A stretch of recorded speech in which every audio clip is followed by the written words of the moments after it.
ఇప్పుడు స్టడీ చేసుకోండి. రైట్ పట్టుకుంటే రైట్కే పోతారు. స్టడీ చేసుకోండి రా. అదే కటింగ్లో రాని. లెఫ్ట్ తీసుకో.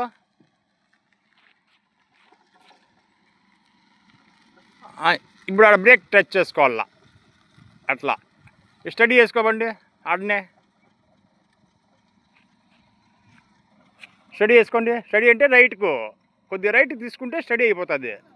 రైట్ తీసుకోండి. రన్నింగ్లోనే రైట్ తీసుకోవాలా. అట్లా అట్లా రైట్లో రా.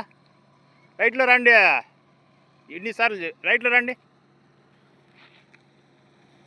ఆ రాయి చూసుకోండి కరెక్ట్గా. మీరు ఆ రాయి కల్లానే చూడాలి.